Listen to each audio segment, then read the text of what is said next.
strengths and weaknesses, and where do you need to complement with other team members in order to succeed. But also, how do you build meaningful relationships with people, having that level of empathy and truly understanding what is it that that customer is looking for, what the client is looking for, certainly what your team is looking for, in order to come up with a better ended product. So overall, I think, overarching emotional intelligence has been quite helpful. And it's really funny because it's a word that's thrown out there at times, and we either, it's not that you have it or you don't have it. It's a combination of where are you on the scale of emotional intelligence, and how are you using your experience to better enhance your skill set over a period of time. And every single experience that I have with the relationships that I'm building with my teams or with my clients or the people that I'm coming into interaction with as my business partners, I'm learning more and more from that experience of the tolerance and the empathy that goes into it. And both of you, when you answer the questions, like you mentioned your teams and the people that you work with. And I think for the industries that you work in, not necessarily like the role that you play, people tend to think about them as typically male, right? Like it's a lot of like men that you're around all the time. And so as you think about building camaraderie within your respective organizations and with different teams, how do you approach that without losing, not like your femininity, but like how do you show up as your whole self and then also build within those teams?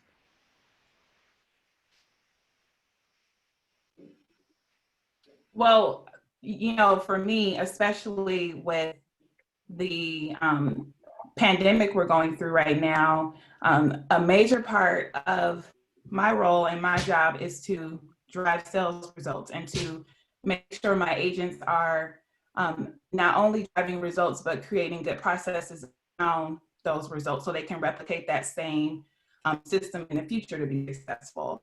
And for me, what I've been doing and what I continue to plan or what I plan to continue to do once all this is over is when I approach the conversation, I'm uniquely approaching every consultation with where are you now and how can I make sure that I'm supporting you in a way that through whatever you're going through, you can be successful. And really, especially now with the pandemic, we're all in sales roles and we're driving results, but we need to take a step back and see what intangibles are going on with that person before you lead them.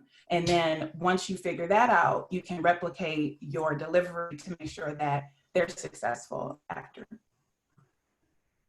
And then Timsheen, how do you go about building, camaraderie or sense of like belonging within a team if you are, maybe like the only one of a few women who are part of like the team in this time? Yeah, no, it's actually a really good point. And I would also agree with Courtney as that it has become a little bit more heightened in this pandemic, world that we live in at the moment, because you don't have the face-to-face interaction, and you're in a lot of virtual meetings where it's very difficult to understand or read the room and how it's going on. And so there's been a lot of avenues where I've created to have feedback channels, whether it's one-on-one conversations or it's before and after meetings, to fully understand, to Courtney's point, what are the intangibles that people are working with? How can we be more flexible? And I think having the level of tolerance that women bring to the table, sometimes having the level of empathy, has been more and more critical now than it has been in the past, of truly understanding the full environment that people are working in, and to have that level of tolerance to provide that level of support.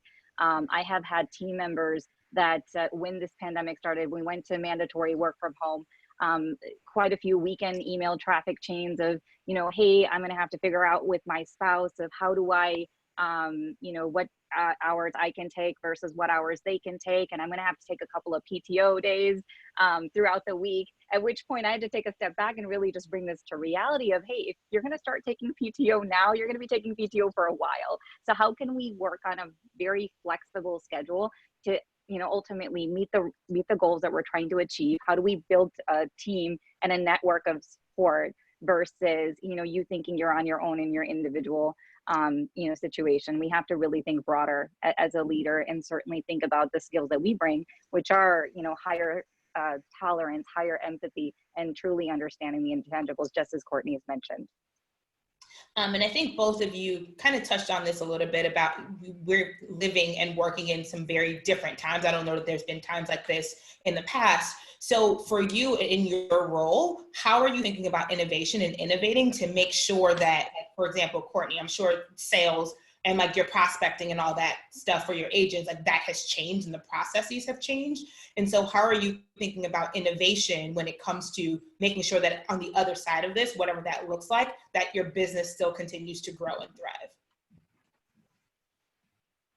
So especially in the insurance industry, we're at a point where, and honestly, this has always been our focus. The customer is the number one focus, right? And so when I'm conversing with my agents about how to be successful right now, I'm letting them know that at this point, yes, we ultimately want to protect our customers and make sure that they have the correct products in place, but we need to take a step back and just do a quick check-in, right? We're all getting the emails that start off with, how are you doing in these unprecedented times, right? And in a sales conversation, you need to be having that same opening, right? You need to be able to say, yes, customer, I want to make sure you're protected and I'm going to sell you this product, but first let me do a check-in in regard to how you're doing. And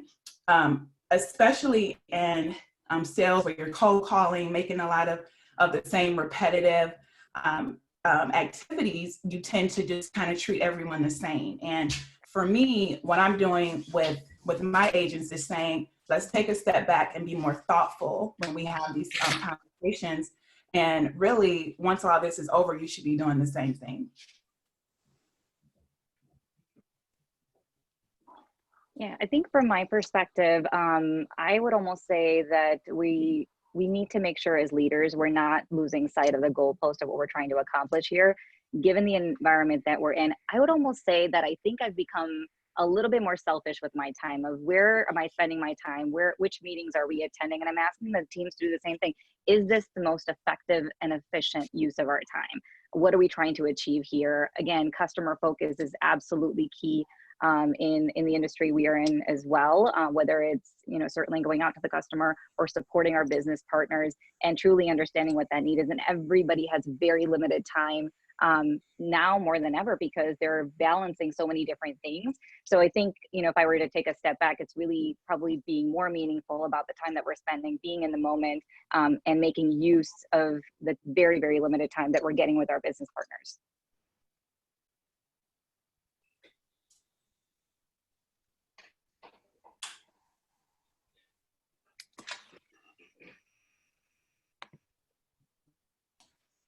Okay, can you guys hear me now? Yeah. Okay, because I was like, I think I'm muted and I don't know what happened. So in terms of, like customer first is something that we hear all the time. So what I'm hearing you all say, like, it's even more important now than it's ever been. And in terms of how are you all keeping yourselves motivated to do work, right? I think you talked about people having to take PTO, and some people have children, and some people, like, work is now bleeding into home life, and you may be in a place where, like, you live in a 1-bedroom apartment or a studio where everything is kind of running in together. So what are you all doing now to make sure that, one, you're maintaining your sanity, right, but that you're also still able to produce and that everything just doesn't come to a halt right now? Well, for me, and I want to thank whoever you worship. Make sure I'm thanking my own God, but I want to thank my God for the fact that I have really great leadership that has told me time and time again, do what you need to do for your day, right? And I am the kind of person that will start my day off with a list of things to do, right? And you prioritize those things and you make sure that you're accomplishing whatever you need to during the week or during the day. And in this time, I have a 2-year-old daughter and she's potty training right now. And a part of potty training is you have to be ready and willing to drop whatever you're doing when that toddler says, I gotta go, mommy, right? So I have not only unselfishly said, whenever you let me know you need to go, Aubrey, I'm going to make sure that I drop whatever I'm doing, right? And I'm able to, at that point, tend to her and then work extra hours at the end of the day just to make sure everything is done. And in these days and times, we are on a very untraditional schedule. And I want to make sure everybody on the phone knows that that doesn't mean that you need to be working every day until 10 p.m. But you need to find creative ways to execute what you have to do and put your family first is what I would always say, right? And at this point, we don't know when this is going to end.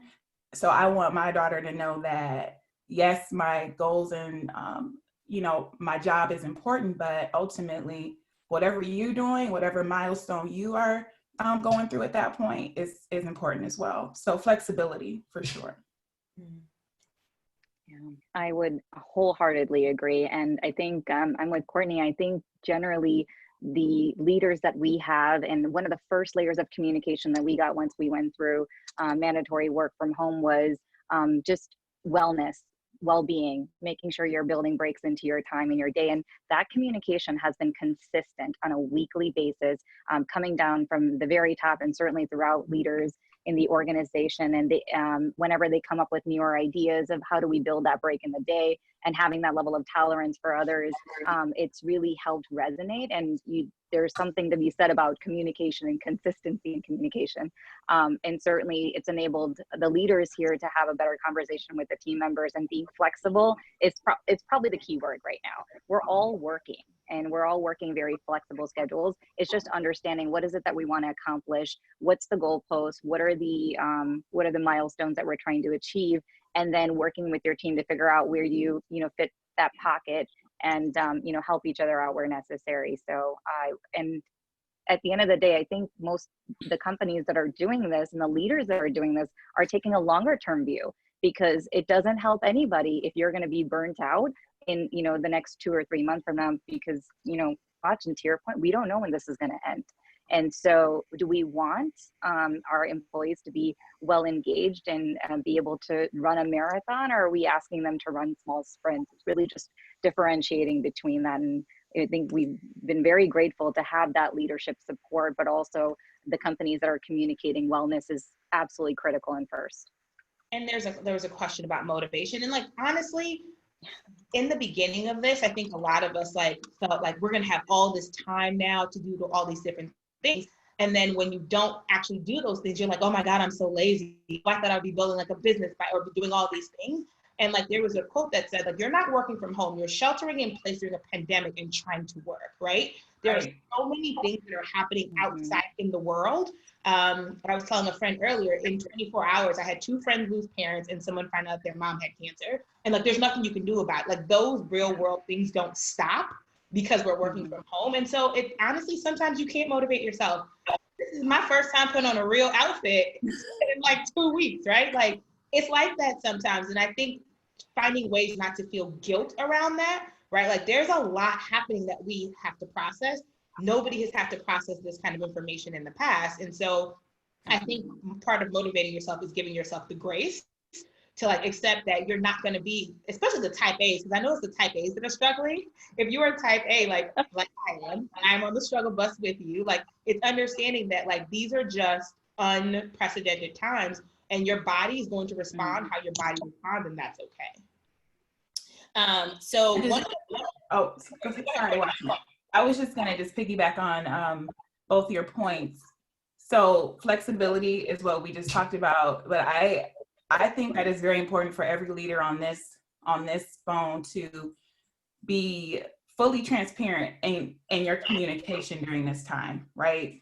Because I think that we have a lot of we put a lot of pressure on ourselves to meet certain deadlines and to make sure that we're showing up properly, right?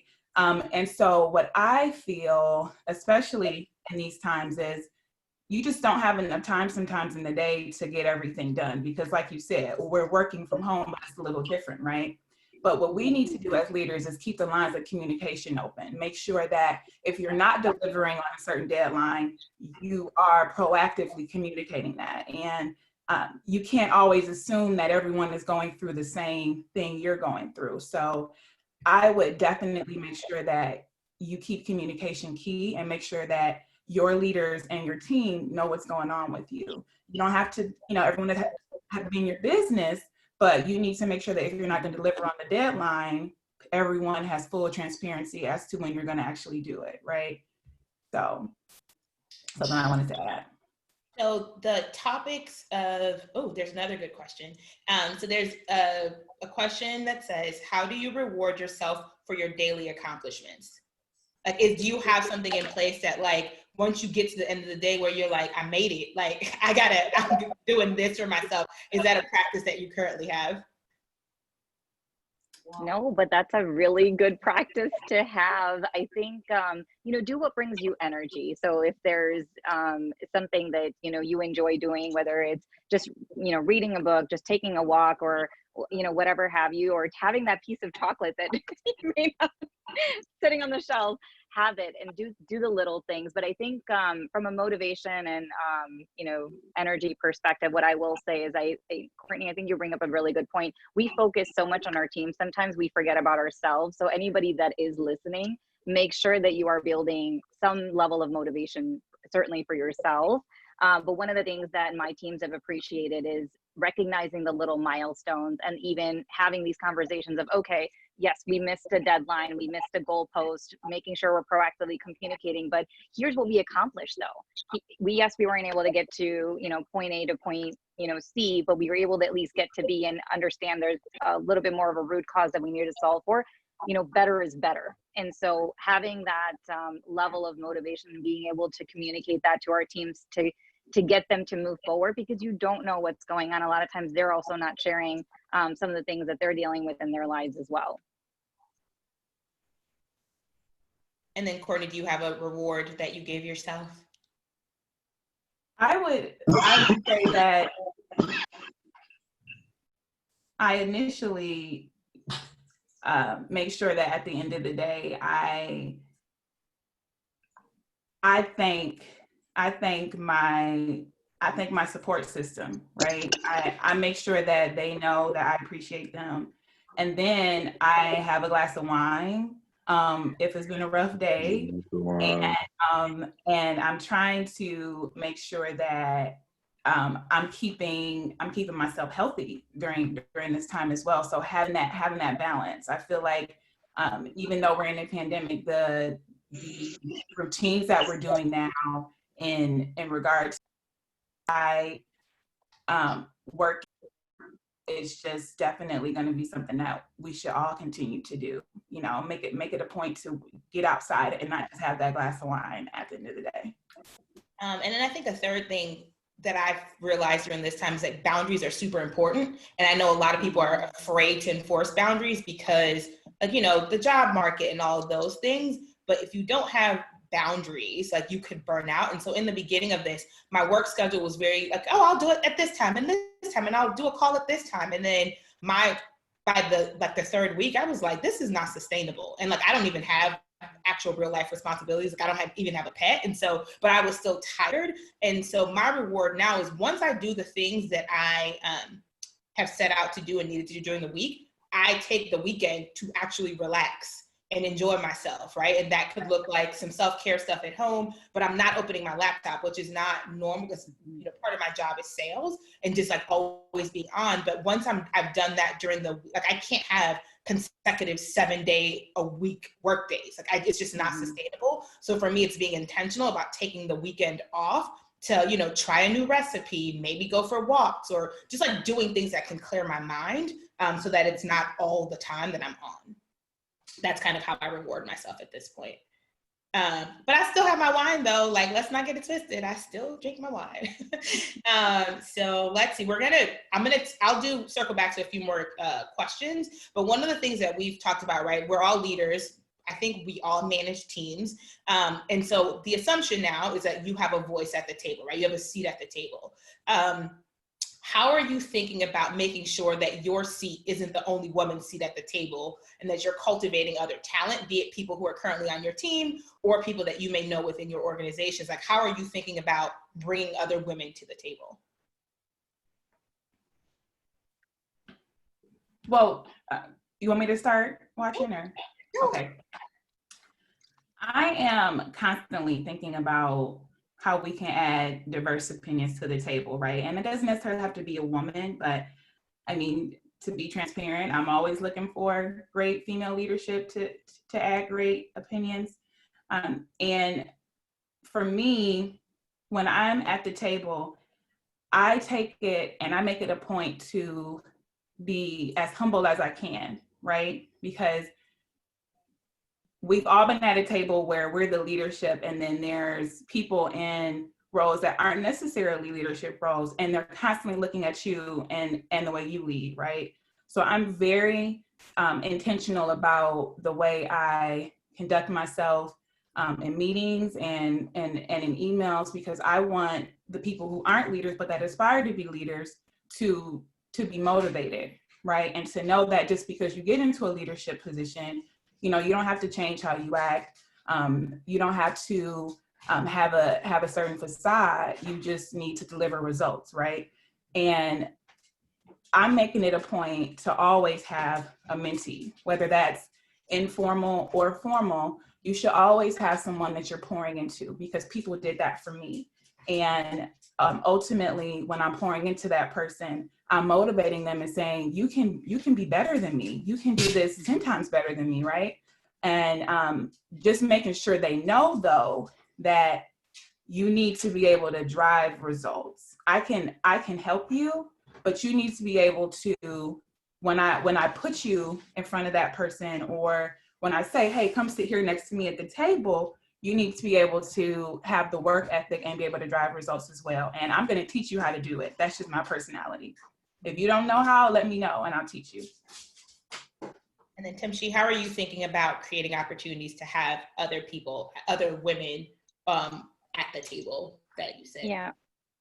No, very, very similar to Courtney. I think I have such a great team, and I would say primarily of women. And there was a point in time where my entire team was entirely women, which I personally didn't notice in my unconscious bias, but other team members did. And again, it inspired them to, know that there's other positions within even the finance world where you often don't see many women leaders. At least the world is changing, and certainly in my 10 or 15 years it's been a little bit of a struggle in some cases where I've been the only woman, or I've been the youngest at the table, and being able to articulate what you're thinking about without in some of the expert spaces, and being authentically yourself. And a lot of it when I was first starting off in my career was how you dress, or make sure that you're the level of perception that you're bringing to the table, dress for the role, etc. Which in some cases the millennial me would just cringe. And so where I can be my full authentic self, and certainly not have to follow and the conforms of society, and certainly be that leader and tell those stories to the leaders that I'm mentoring or even providing support for. I feel like those have been the most meaningful conversations. Even as simple as I think one of the favorite stories I typically tell is I am not a huge fan of blazers. I'm sure people are. And that's not something that I've enjoyed doing, it because to me it just screams of the old school way, the patriarchy, and that you're not really you're looking at perception versus what the person is bringing from a work result perspective. And so one of my key aspects is dress for the role, but be professional. Wear a dress if you have to. You don't need to wear a blazer to have a seat at the table. If it's perception you're looking for, make sure, to Courtney's point, you're bringing good results. You're doing great work. You're doing the little things right. You're communicating, and those by far will exceed any sort of perception that's out there. And where we can, as leaders, continue to have several mentees and continue to provide that support. Little things count. And what we often discount when we become leaders is even a small email of saying thank you, or telling somebody they did an amazing job in a presentation. It means a lot to that person, which has meant a lot for us over a period of time. So my only ask to leaders is continue to do that, because there is a level of energy that you're bringing to the table, and certainly a level of energy you're giving to other folks around, just the positivity, which gives them a little bit more momentum to be able to move forward in their day. And so, I mean, I live by the one rule of, if you feel appreciated, you will do more in any sort of circumstances. And these little things certainly count. So where women can support each other, where you have a network, where you can mentor or be a mentee, I would also say being a mentor, I've learned a lot from both my mentors as well as my mentees. And there's always, something that you can do to help either your network of your peers or even above or below you. And then just like one other thing to add to that, I think so I report directly to my CEO. And so the level of visibility that I get is different than like maybe somebody more junior. And so for me, it's not only telling the more junior person that they did a good job, but also letting my CEO know that this person did a good job, right? Making sure that, because a lot of times when people are younger, maybe they're intimidated or whatever, self-advocating in the workplace is a tough thing for them to do. And so as someone who has a seat at the table, one of the things I'm intentional about is making sure that others within the company get visibility to the key decision makers. And it doesn't just like stop with me. So like, yes, complimenting them, but also making sure that like everybody else is aware of how amazing this person is. And this is an interesting question that just came through. So when you are deciding not who you're going to mentor, but who you're going to welcome at the table or be an advocate for at the table, is because like you see that they have provided some sort of value to the company, right? Like they've helped the bottom line or something. And that's easy to do when you're in the office. But right now where, everybody's working from wherever they are, people are thinking about how can they provide value or how can they be valuable during this time. And so for you all, how is your staff providing value? Or if somebody is thinking about how they can provide value, what would your recommendation to them be?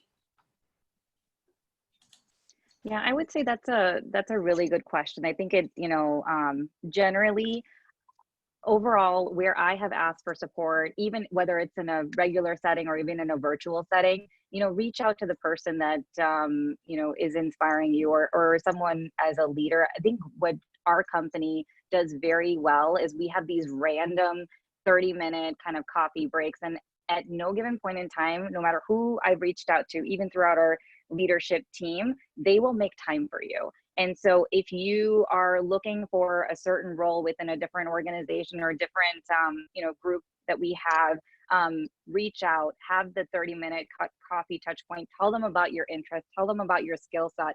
What I will always tell people is you own your own brand, and you have to be intentional about what are you trying to accomplish. Have it, to an extent, have your next steps or your next career move.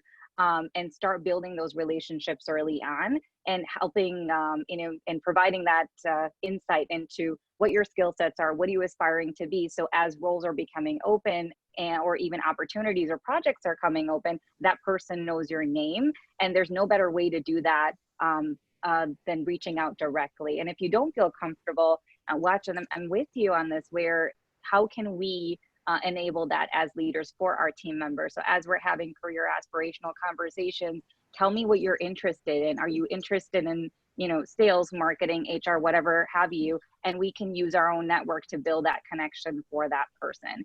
Yes, we're working in a very different world. It's a little virtual, but you can even have a virtual coffee break. It is possible. It's just, changing around a little bit of our dynamics, but it doesn't change you need to reach out. You need to own your career. Have a 30-minute coffee break, 15 minutes. If it's 30 minutes is too much for you, but have the conversation. It's, ask the question. The most you can be told is no, but then try again. And then Courtney, what would you say? How can employees add or prove value to their companies during this time? Well, I was going to answer the question about how we're motivating people to, or how we're adding people to the table during a virtual time. And what I would say to that is you need to be comfortable. And this is what I tell all my mentees is you need to be comfortable reaching out to people in this time and virtually, period, right? When you're connecting with someone on LinkedIn or when you're sending a email to someone in the company that has a position you aspire to have one day.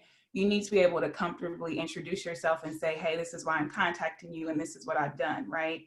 And what I think everyone needs to do is think outside their office, right? Because even though we're not in our office, you still are one click away from somebody who can help you or someone you can help, right? So I'm telling everyone who I talk to take this time to use the pandemic as a way for you to get more comfortable reaching out to people virtually and being thoughtful when you reach out to that person. Look at their LinkedIn. What have they done in the past? Maybe you all have a similarity. Maybe you are in the same organization. But this is the time where you need to get comfortable doing that, because who knows when we're going to have a regular work office environment again, right? And also the person that you may look up to and position you may want to have, that person may be virtual, or that person may be in California and you're in Chicago. So I'm telling them all to lean in and be thoughtful and comfortable about approaching leadership during this time. And then I guess to answer the question before we move on to the next one, like how can employees be valuable? So I think one of the gifts and curses of the pandemic is that you can't finesse your way through stuff right now, right? Like when we were in offices, people were like, oh my gosh, she gets in so early, she's here still late, but she's on Facebook the whole time, but all you know is that she's in her office. Now, like what companies are looking at is going to be results, right? So the first way to provide value is to actually do your job really well. Like that is the baseline. Because right now companies are in like turmoil and they're trying to figure out a bunch of stuff. And at a senior level, the kinds of issues that they're trying to figure out probably won't reach you at this point, right? Like my staff has no idea a lot of the things that I have to deal with on a league level. But what I need them to be doing right now is not having me have to micromanage them for them to do their jobs really well, right? Another way to provide, I think, value is to communicate. So if there are things that you can't do or that you are having challenges with, be very transparent with that so that people aren't coming to you with stuff, like you're the one being proactive. And then once you have the baseline done, I would say the way to provide value is think through some of the challenges that your business is going through right now, right? Like your company is going through stuff. Are there ways through skill sets that you have that you could help be a solution or a resource to one of those problems? Because most people are probably not thinking that way, right? And so if you can do that in ways that are not annoying, right? Like ways that are, actually helpful. And then lastly, and I tell people this all the time, it's now more than ever, it's important to be keeping track of the work that you are doing. Because when it comes review time or when it comes to the end of the year, people are going to have amnesia, and the person who has amnesia about their career can't be you. And so make sure that you are writing down the things that you're doing, the ways that you're going above and beyond, concrete, tangible results that you've done over the course of time so that when those conversations happen, you have the resources. So I hope that answers that question. We have quite a few more, so I'm going to move on to one of those. Oh, wait, there was one up here that, okay. This one is a good one. All of them have been good ones, but like I was like, okay, so most leaders are saying the right things right now in terms of like being understanding around working from home and disruptions that may come up. However, when the time comes and grace and understanding is needed in a moment of distraction, not all are living up to that and may make comments around how to avoid disruptions in the future. How would you recommend facing that? So basically, people are saying one thing, but then they give like snarky remarks, or like they may say things like in passing that contradict. So now you don't know like if they actually mean what they say about being open and flexible, or so how would you handle that if that was happening to you? Yeah, that's a good one. I think in those moments, and it is a very tough situation. I think if it's happening to you, certainly you have to look at the influence that you have. So where can you, and I tell this to my teams guys all the time, you can learn from good and bad leaders. You can learn from the great ones of what to do, and you can learn from the bad leaders of what not to do. And certainly in your sphere of influence, always try to emulate the good leaders and what makes you feel good. Because again, the person that feels appreciated, feels good, will do more. And then in that essence, if depending on what the situation is, I think I would have that one-on-one conversation and say, hey, you know, you're saying this, and here's how I'm interpreting this conversation. What does that actually mean? Help me understand, and let me bring you my perspective. That would be kind of how I would encourage people to handle that conversation. And I know it's hard, and I know it's very difficult, because a lot of times we are so self-aware and we're so self-critical that we sometimes think about, what can I do differently? But in these cases, I would take a step back and challenge professionally. You know, this is what I'm hearing, this is how I'm interpreting it. Can you help me understand? Listen, y'all, that "can you help me understand" is the classiest shade that you could listen to me, right? Because you're putting the onus back on them. And it's kind of like, hey, I'm just trying to make sure that I'm meeting your expectations. So can you help me understand when you were being shady, which you don't say when you were being shady, but that "can you help me understand," like, it shifts people's perspectives and it makes them more open to like getting you the answers that you need. Courtney, how would you address that? I think those are both excellent points. And honestly, everyone on the phone, the more comfortable you get with having uncomfortable conversations like that and walking away from it, feeling not feeling defensive and feeling like, okay, this feedback is valuable to me, your career will go so far, right? Because we instinctively, when we hear our boss say something or our leaders say something, and then they may retract or they may change things up, we're instinctively defensive, right? But you need to gain clarity, and the best way to gain clarity is to ask questions and to really listen. And then my advice would be, after you have that conversation, after you gain that clarity, you recap it in an email, right? Because people, both sides, leaders and people who are aspiring to be leaders, everyone, especially during times like this, when you're at home potty training a toddler, you forget things, right? So it's very important to have the conversation, be open, take whatever criticism is being told to you, and recap it in an email. That's my only addition, but both great points, guys, for sure. And because what I will say, like, the not number one, but top three of things that are going to hold you back in terms of career progression is assumptions. Like assuming that you know what somebody means when you really don't, and you don't ask clarifying questions. Like, asking questions to make sure you are clear on what is expected of you, I think is like, it's a responsibility, and it makes a world of difference, because most people don't. They just assume, and then they do whatever, and then they come at the end of the year and it was like, well, I thought it was being measured like this. And you're like, actually, I was thinking about this. So getting clarification, not making assumptions, I think is a really, really good way. I want to add one thing too to that.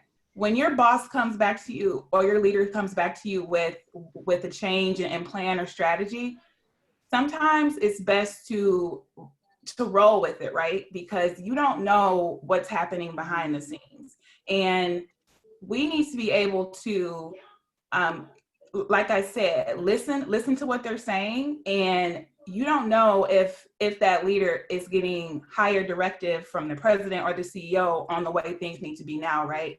All of our companies are changing at a fast pace. Everybody's company is, right? To deliver results and to make sure that the customer is being taken care of. So the directive last week may not be the directive this week. And what you need to do is to be able to say, okay, this is different, but let me embrace this and see what happens. So I'm going to go pretty quickly through the next couple of questions, as we only have like 10 minutes left. And so first, I think we kind of answered this question already, but let's say someone was looking for a job in sales or marketing right now. So they're not currently employed. What can they do to remain attractive? And also like mentally like prepared for like the long game that could be a job search during this time? Like, what would your recommendation be on like how they can remain active and attractive during this time? And I think, Tamsheen, you talked about, virtual coffees and reaching out to people on LinkedIn and like redoing your network, like going through your network. But are there any other additional things that we could think of? Well, those are things to do when you are maybe looking to change your organization. But I would say internally, if you're in a different area and you want to get into sales or get into marketing, watching, to your point, you need to figure out, what does the company need right now, right? And you need to volunteer to be on a stretch assignment. and we're all working virtually. So if you want a sales role, if you want a marketing role, and you see that sales is having an issue, you raise your hand and you say, okay, what can I do? How can I help? And you put yourself out there and do a stretch assignment, and make sure that once you do that stretch assignment, you write down what was delivered, you write down what the results were, and you keep that for your end of the year review, right? That's what I would say. And in Timshi, yeah, you've given a lot. Do you have anything else that you want to add to that? No, I think you guys captured it all. That's what I would recommend. I think just adding on to Courtney, what you mentioned, the stretch assignments. You guys, honestly, volunteering for stretch assignments does a couple different things. One, you're going to grow professionally. You're going to learn a new skill set. You'll learn to work with a different team entirely. But then you'll also be shown as that person or as a team member that went above and beyond on the day job and really could help in a time of crisis, or help in a completely different and new space. So there's a lot of benefits to be added to you personally, even if it's, a difficult assignment. Ultimately, you'll end up with some new skill set beyond the networking experience. And then this is something I shared on Instagram for I Choose the Ladder. But so they said, humans, here's how we think. We think that you get inspired, then you get motivated, and then you take action. But in real life, what you need to do is take action, and then your action leads to motivation. Your action leads to inspiration, and then you get motivated, right? So if you're looking for a new job, my sister introduced me to something that I'm gonna try to do, but I'm not making any promises. But like, you keep one really small promise to yourself every day. So if you're looking for a new job, maybe the promise that you keep to yourself is every day I'm gonna send out at least one email to someone who I know who works in sales to see if they'll have a virtual 5-minute coffee or 15-minute coffee with me, and keep that promise to yourself every day. Because if you work in sales, we all know sales is a numbers game, but most of career is like a numbers game, right? So maybe it's a commitment to, I'm going to read a sales article or something. If you are interested in legitimately getting into sales, whether you are in an organization now and are trying to transition, or if you're unemployed, I would recommend just one small thing every day that you promise that you can keep to yourself that gets you closer to that sales job, and understanding that it's a long game, right? Like, it might not happen in a week. It might take a day, it might take 6 months, but being committed to making that happen. And then if financially it's an issue, I'm a believer that I'm not above any job. So if I need to bring in revenue and I have, writing skills, maybe I, sign up for Fiverr, Upwork, or any of the digital platforms where they hire freelancers. What skills have you learned over this time, and how are creative ways that you can monetize them while you work on getting that sales job? So I hope that answers the question. Okay, so another one was, how have you had to change your communication strategies to fit in this evolving environment, and what have you found to be the most effective? Courtney, we'll start with you because your agents are out. Typically, they're out in these streets, and you can't be out in these streets right now. So, how have you guys evolved? So, I'm dealing with salespeople, right, every day, and salespeople need creative and they need loud communications, right? So what I'm doing is, especially when things first happen in regard to work from home, shelter in place, I made sure to have a ton of repetitive communications, because honestly, the first email that was sent, they maybe didn't get to it because they were struggling with trying to find childcare or something else was happening. So I will preface in my emails that you may have already received this, but I want to make sure that you see this, right? Because this is very important. So repetitive communications. And then I'm also making sure that when I am communicating with them, I'm keeping the most priority items first. And I'm doing a lot of calls like this, where they can share their experiences, where they can get feedback from one another about how they're handling challenges, because a lot of times they don't want to hear from me, right? They want to hear from each other. So I'm letting them lean in and listen to each other and talk through how they're handling challenges each and every day from a peer, versus how I would challenge or versus how I would handle the problems. And then Timshi, how has your communication changed? I think we're probably providing a lot more context because we're not in the in-person meetings, we're in the virtual environment. We don't even know a lot of times where we're in large meetings and people could be distracted with various things that are going on. So providing context and consistent communication has probably been top of mind to make sure everybody understands the full picture of why we're doing these things, because it's just as critical for us to be able to succeed. And then for the WNBA side, like I think I'm sharing more content with my clients that I would not have in the past because I didn't think it was relevant. But because like we're not playing a season right now, there's not much going on. Anything that's happening with the Sky, like I make sure that there's communication that goes out to them just so we're still top of mind with them, because we don't know when the season's coming back. So that there's a regular cadence of Sky information that I share with them that I probably would not have in the past. And in terms of my staff, we have check-ins, like call check-ins during the week, but I'm the same, like I didn't micromanage them when we were in the office, and I'm not micromanaging them now. Like I expect certain things. We just talk a lot more than we would have when we were in the office. I think that's the last one from this one. Okay, so another question, and we'll like go through this one really quickly. I think we but how do you spot and develop people? Like I think a lot of times people ask this in relation to like mentors, like how do you decide who you're going to mentor, or how do you decide who you're going to pull up? Like what characteristics do they need to display before you will take a chance on them?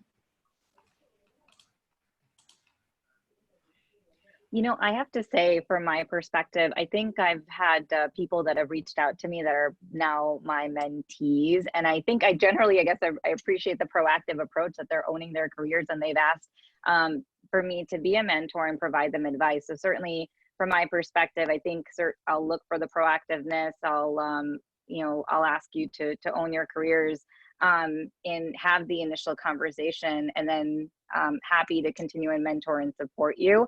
But I don't think I look for a specific skill set. And then Courtney? Yeah, I agree. I don't look for a specific skill set because what I think my job is to help you develop your skill set. If I'm taking you on as a mentee, I'm going to help you develop what whatever skill sets you want to achieve, right? But what I look for is when we do have the conversation about what you want to do, where you want to go, and I suggest something to you, I'm looking to know if you did it, right? I'm looking for you to follow up with the email saying, hey, this is what I looked into. This is who I contacted. That follow-up is really important for me, right? Because I don't want to forget what we talked about. I need you to be able to follow up with me and say, Courtney, this is what I've done, and this is what I think we should talk about during our next meeting, right? Mm-hmm. And I think follow-up and proactiveness is absolutely the two key factors that I look for. And for me, I've never reached out to someone to be my mentor. I have a ton of mentors, but they've all become my mentors because they met me while I was working, like, right, whether it was volunteering on a committee, and they're like, okay, this person has potential. She may just be rough around the edges in this area. So like, and I think that I can provide value for that. And so then they take me under their wings, they help, kind of cultivate that. But initially I was doing something, right? Like I wasn't sitting around waiting for a mentor. And so for me, it's kind of the same, right? A lot of the kids, I have 100 interns every summer for the most part. I have interns all year round, and I'm always looking for that kid who you can tell has an interest in learning more, someone who has displayed that they have a really good work ethic, because I don't want to waste my time, and I'm definitely not going to let you waste my time, right? So someone who has shown that they have an investment in their own development first, and then like I'm happy to bring them on. But it's like I have to see that investment in yourself first before I then decide that I'm going to invest the time. And then also, like, that's why I choose a ladder, right? Because there's interviews with tons of senior level people that I can't necessarily bring people to one-on-one, but I could create a platform where you can access those people whenever you're ready. So I guess those are my ways of making sure that I'm bringing people forward in as much as I can. And I think I'm going to look to the chat to see if there are any more questions. There aren't. So this is a question that I love. It's my favorite question. And you all should be thinking about this too. people who are listening on the call, because this is true. So we all know that decisions about your career are going to be made when you're not in the room. And so what do you hope people are saying about you when you're not in the room? Oh, that's a great question. Yeah. I hope when I leave the room or when I'm not in the room, I hope that people are saying that I have strong work ethic, and I hope that they're saying that even if I'm not proficient in something, that I'm willing to learn and I'm willing to take the proper steps to be proficient in that area. And above all, I hope that they're saying that they can trust and depend on me, right? Like when they assign something to me or when I'm given a project, I don't want them to have a worry, right? I want them to be like, wipe their hands. I gave it to Courtney, right? I think that's truly important to me. And then also I want people under me when I leave the room, I want them to be able to feel comfortable with reaching out to me. And I want them to be able not to be intimidated by a title or by something I've done in the past. I want to be relatable as well. And Timji, what about you? Yeah, very good question. I would say generally, very similar to what Courtney said. I think generally I would say, somebody that is able to get the job done, that they can trust to get the job done, but probably is equally as important as a leader, that I exemplify qualities of a servant leader, and I'm able to get the teams what they need, and do it with, full authenticity and vulnerability. And then for me, mine is always that they have no reservations about tying their reputation to mine, right? Like that they know that their personal brand and their reputation is intact when it's connected to me, because I would never do anything to like damage that. And so with that, I'm going to turn it back over to Taylor. Thank you all for joining us on this little half lunchtime chat. Thank you so much, Watchin, Tamshi, and Courtney. On behalf of NSN Chicago, we just really want to thank you all for joining us, for your taking the time to join us today. Y'all were dropping gems. Like, I'm over here doing snaps with my camera off. Like, that was amazing. I think for me, some of the biggest points were flexibility. Like, I hear you watching, like, I have a lot of stuff going on in addition to being president of this awesome organization. I do have a 9-to-5 and do other stuff outside of this. And it's very easy for me to treat every day like a work day. And so having that flexibility, I think, is super important. You all talked about communication and transparency as leaders. That was super important. And so y'all are dropping gems. Like, I'm so excited. I'm so glad that y'all were able to share your insights as leaders with our audience today. And I really thank you for that. I also want to take the time to recognize and thank our sponsors. Two of our panelists are representing two of our chapter sponsors, Allstate and Granger. So thank you for being a part of our organization. We're also sponsored by Pfizer, Johnson & Johnson, and ADP. And we're in a different season right now, but we definitely encourage you all to check out their website to connect with us as well about hiring opportunities, because we do know that a couple of our chapter sponsors are hiring during this time. And again, as we learned, you want to remain relevant. And so definitely connect with us about career opportunities with these companies. Last but not least, I want to thank our members. Thank you, NSN Chicago members, for continuously supporting the organization, as well as our guests and friends of the network. We greatly appreciate that. Finally, if you are interested in learning more about National Sales Network, we encourage you to connect with us. So please do so by following us on all social media at NSN Chicago. Visit our website at www.nsnchicago.org. If you're interested in learning more about our network and want to reach out to us personally, myself and my executive team will be happy to assist you. You can email us at hello@nsnchicago.org. And then, of course, connect with our amazing WCWs and join us next week. We will be having part 2 of this event with a new set of WCWs. Watch and will continue to moderate the conversation. And we want to thank you all for joining us. This conversation was recorded, so we'll be sure to share this out with everyone who joined the call today. So continue to share this message about women crushing in the workplace. And you all have an awesome afternoon. Thank you for joining us. Bye. Bye. Thank you. Bye.